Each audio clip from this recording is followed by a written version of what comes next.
Well, Mark, to be in this position with 5 games to go, the most important bit really, and the bit you'll be most happy about, is that it's so firmly in your own hands. It's, yeah, we can look at other results and they do play a part, but really it is about what you do. Yeah, I think over the last few weeks, other results have given us this opportunity as well as our own. You go back to pre-Oldham, and everyone had games in hand and everything else. We went on an excellent run ourselves, and Tuesday nights were favourable to us with the games in hand that others had. So that's provided us with a brilliant opportunity going into the last 5 games, where, as you say, it is in our control. We may or may not need other results to go our way, but the main focus needs to be ourselves and getting ourselves at the level that we know we can get to. So as long as we do that, then like you say, it's in our control to some element, or to some extent, and we won't be heavily reliant on other results. But I think the main thing is, you start a season, you want to get to this point where you can really dictate what happens next and how things go. And I also think players like responsibility, and in this situation, the fact that we are responsible for our own performances and therefore our own sort of destiny, I think that's a brilliant position to be in, and an exciting challenge that we've now got over the next few weeks. Yeah, and there seems to have been that sense around the club for a little while now. We were talking about the potential for nerves and tension the other day, even taking into account the result last weekend, the performance last weekend. I don't think anyone would be talking about nerves and tension. The feeling around the club seems to be spot on, and you're trying to enjoy it and relish it as much as you can. Yeah, and to be honest, the bit around the feeling around the club, the only bit that matters is the team, and the feeling of the team is of real confidence and belief, and enjoying the situation. So whatever anyone else feels doesn't really matter to us, because it's understandable that people outside of our bubble may feel differently and may see the situation differently to us. But from our perspective, we see it the same as we have done all year, in that the next game is the important one, and one that we've got to try and be competitive in to get a good result out of. And then that will dictate the needs of what we need and what we need to do for the next remaining games after that. But to be now in a handful of games remaining, it's crazy really, because it's such a long and intense season, and now you really are in the running, and it's a quite exciting situation to be. I don't remember being in this situation very many times from a club's perspective, and as you've said already, to be in control of, or be reliant on ourselves only in the remaining games, is something to really cherish and to really embrace. And I feel like the players have played like that in recent weeks, and there's no reason why that needs to change now. Yeah, and it seems to me with last weekend, it really served to underline just how good your defensive record has been and how solid you've been, particularly when you take into account that you've, well, not changed your goalkeeper, but Dimmy got his injury, and clearly that then causes a certain amount of change, and you've had different defenders coming in and out, with Robbie and with Harry moving on, and Paul Digby's had his injury as well in front of that. So I guess it's, as you always say, it's that sense of identity, isn't it? And it's really been put to the test, and you've come through really well. Yeah, I think I may quite said it a lot of times at the beginning of the season, and we've said this internally a fair bit. The teams that can adapt and adjust to all that goes on this year, whether that is injuries or changes of players or transfer windows, COVID, the implications that brings, cancellations of games and everything. The teams that can cope with that and deal with that best, and deal with the bad days best, will always be in and around it come the end. And I think we've dealt with that brilliantly. So whatever other challenges come our way in the next 3 weeks, we've got to do the same again. But we have done that really, really well, and probably really reflective of the progress that we've made is when we lose a game, the expectations on us now are so great and have improved so rapidly that losing games hasn't been that common an occurrence, and has almost worried people when it happens. And our defensive record's been so good when we've conceded in a couple of occasions this year where we've lost games by the scoreline we did last week. That's probably shocked people as well. But it's just reflective of what can happen. You look at the league itself, there is an inconsistency to it, and performances do dip. We've played some teams recently where they could maybe say it's some of their best performances of the season. We've heard that a lot against some of the teams, and that's that's something that you earn in a funny way. You earn the right that teams come and raise their game against you because you're up there. And that's something that we've had to adapt to and learn. That's not a situation we've found ourselves in very, very many times in recent times. So adapting to that and coping with that is something you learn as you go along. And we'll have to continue doing that because we are there to be shot at by teams. We understand that, but at the same time, we've got a belief and a confidence in ourselves that we can compete with everybody because we have done it over 41 games. So there's no reason why we need to change that mindset now. Talking of learning and adapting, the 2 games against Newport earlier in the season, good example of that really, where with the away match, there were some difficulties. It was a tough game, and then you had the home game and got the 3 points. Yeah, I think when you look back, we went there in the league last year towards the back end of last season and had a scruffy 1-0 win, which was really well timed for us at the time. We were successful in the early part of this season with a really good performance, to be fair, on a soaking wet day in a white kit. Seems a long time ago that now, but a really good performance. And then the game there in the cup competition was a little bit of a different game. Number one, we found it really difficult against a team that were playing with a real style and purpose and confidence. But we had a bit of a changed team there in the midweek game, travelled on the day for the cup competition. And we were kind of trying to rotate and manipulate the squad a little bit ahead of the games at the weekend. So that hit us a little bit, and that we felt that. We lost against a really strong side. Newport are an interesting team because they've probably been 2 teams in one this year in the fact that they've had to change the team. So many players turned over in January. And that's meant that the game will be a little bit different to perhaps what it was at the beginning of the season. And we've watched a lot of them. Barry went to watch them at Mansfield on Friday. I went to Newport on Tuesday against Carlisle. So we've seen a little bit of what we're expecting, and we've done our usual sort of 3 or 4 game reports with the analysts. So we've got a fairly good idea of what we're walking into at the weekend. And we've got a number of ways in which we feel we could go and play against them. So we've got to find the right way to start, and how we start might not be how we finish. We might chop and change during the game, but we certainly showed, probably even though we strengthened the team and we played full strength when we played them at home in the league, we showed that we'd learnt from when we went there in the cup how to try and control the team in that way. That said, they're playing a little bit differently now, and they have changed slightly as the season's progressed. But yeah, they're a team that are going to be a real challenge for us, no doubt. Yeah, defensively they appear pretty strong. Just a lack of goals really for them of late. Yeah, there has been. I think Scott Twine was a big loss for them in January, but there's certainly players in the team that are capable of scoring. Nicky Maynard's a threat on goal all the time. Amon's done very well against us over the years. Players like Ryan Taylor, Kevin Ellison can score. They've got huge strength on set plays, long throws. And they've been successful there. So you certainly don't take for granted the fact that when you go there, you're going to have to defend your box really, really well. And you're going to have to defend a lot of moments of pressure in the game. That will never change when you play against them, whatever style they're playing and whichever team they pick. So there's certainly players in their team that can cause problems. Players like Josh Sheehan, really good footballer, and can create moments for them as well. So, but we know we've got a lot of threats ourselves. We know we're a high-scoring team. Only Exeter have outscored us this season, and we've got to make sure we go there and give the best attacking version of ourselves, and put their defensive record under threat as well. I think it's got the makings of a good game. Both teams want to win. Both teams need that win. And there's a confidence probably about both that mean it should make for an interesting game. Are you going to have any of your injured players from last weekend? Is anyone back in contention this time around? Yeah, Aji, unless he's back, he's trained this week, so he'll be back in the squad. Other than that, the ones that are out are out. It's pretty much everybody fit. Livsy's not available yet, so yeah, everybody else is fit to go.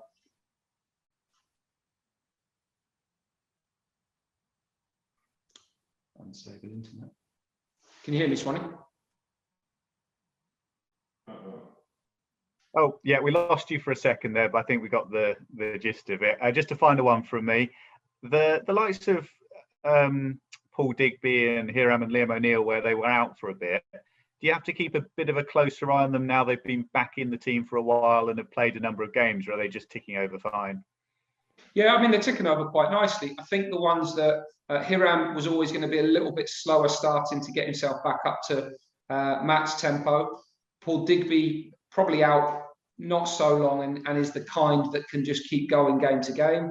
Liam, he's played a lot in a short period of time actually, and so we just need to keep an eye on him. But his impact in the team certainly has been really valuable in the time that he's there. But we know we've got Luke and Adam that are also fit and fresh and full of legs and running to come in the team as well. So we've got to make that decision right. The other thing we have to keep an eye on this week particularly, we had the Easter weekend, and now we go into a run of 3 games in a week. So we'll need everybody to contribute to that, no doubt, and make sure we've got as many people fit, fresh, and available as we can have for those 3 games, because obviously all important games, and will all look slightly different against different opponents, and away, home, all those bits and pieces. We'll have to use the squad wisely over the next week, but everybody's fresh and everybody's fit from actually quite a good week on the training ground this week to get ready for this game. So we've got no issues with this week, but we may have to look at it as we go into the next one Tuesday.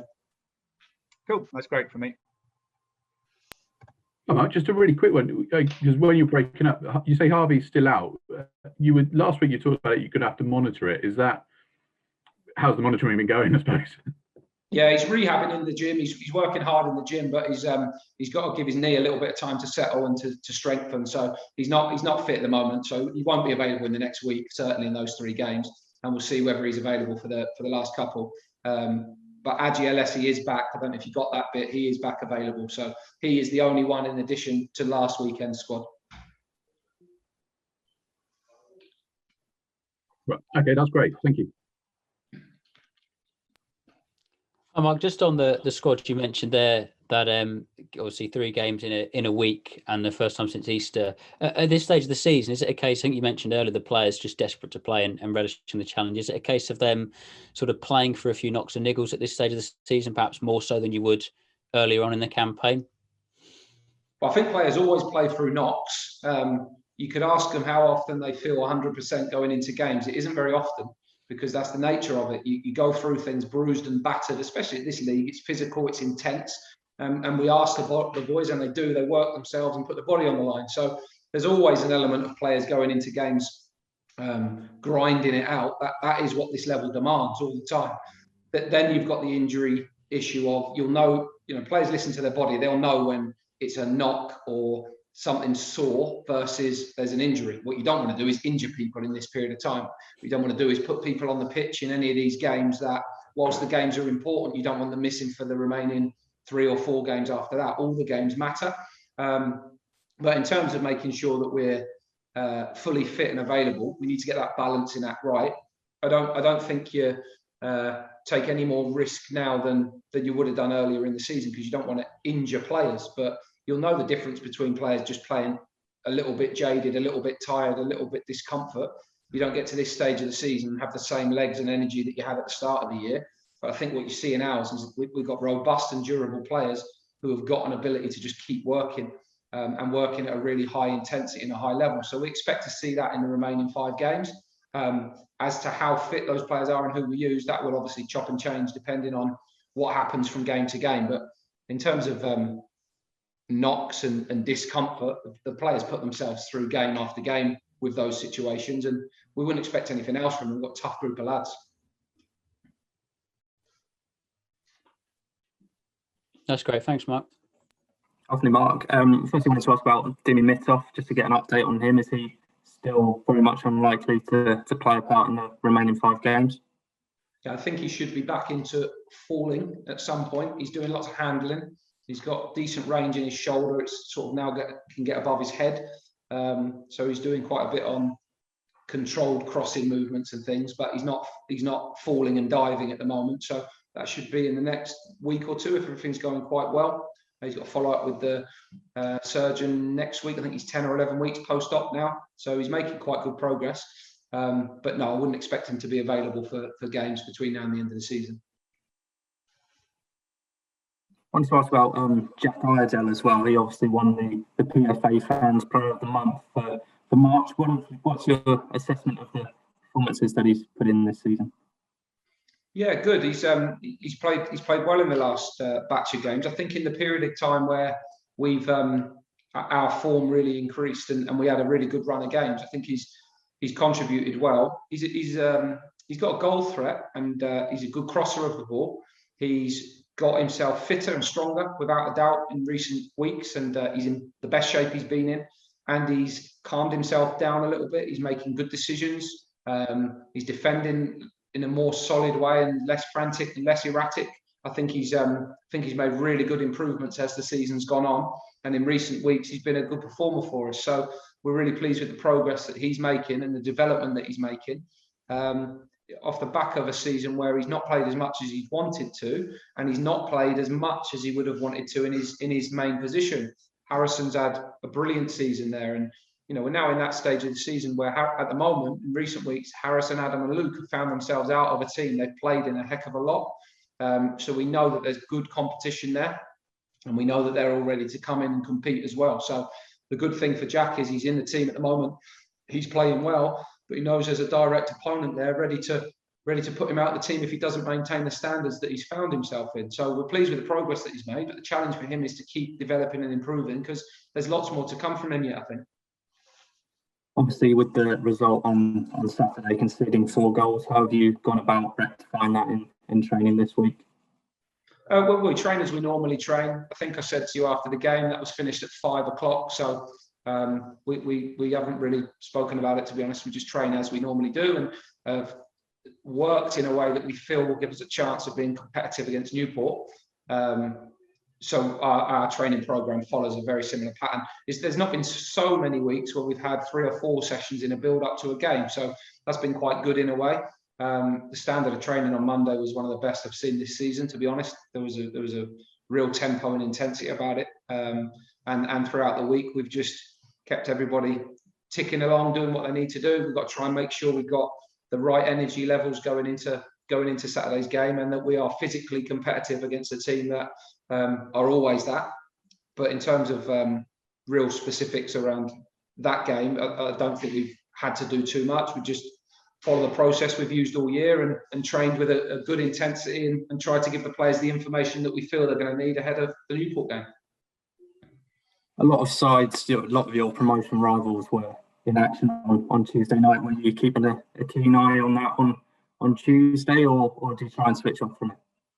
No, I was at Newport. I was in the stands at Newport watching Newport Carlisle. So I had that journey to contend with Tuesday, which was nice.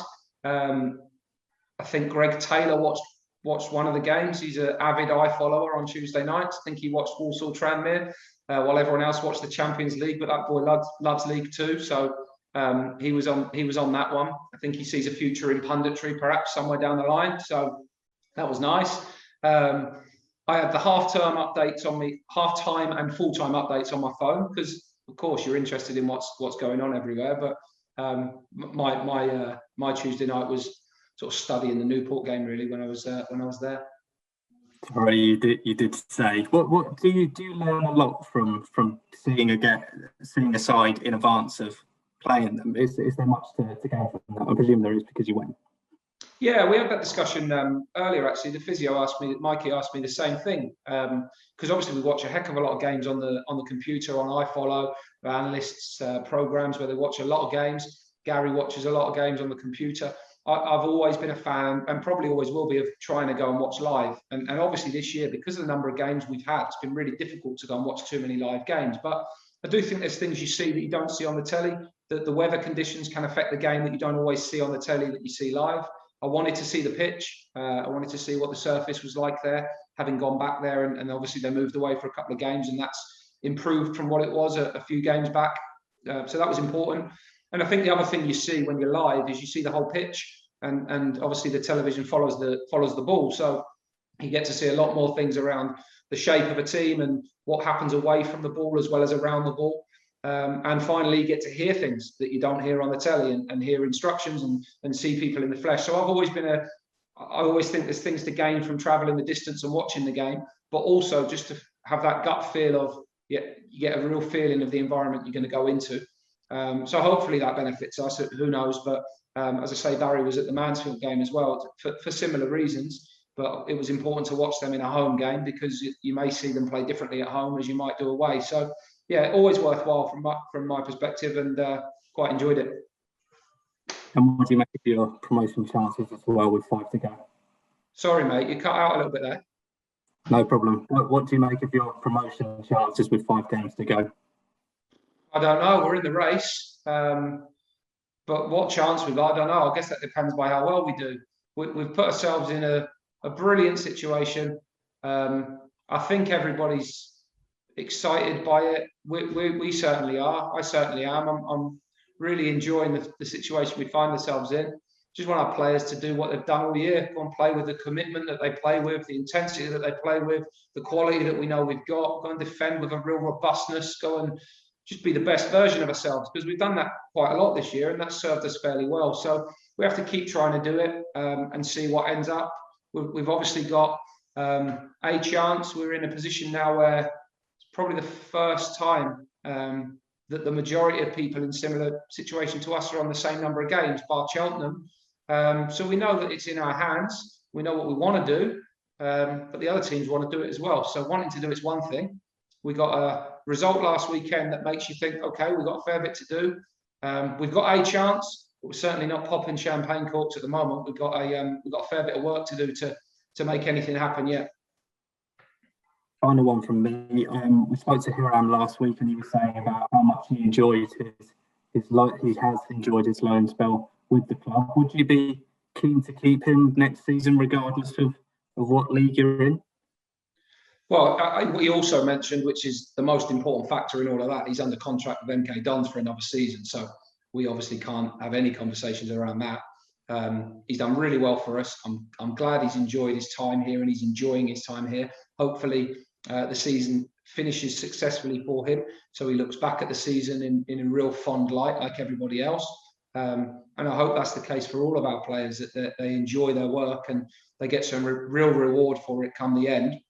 But in terms of building a squad for next year, that's clearly not on our radar right now, in the very forefront of our minds. So unfortunately, Stephen, that one will have to wait.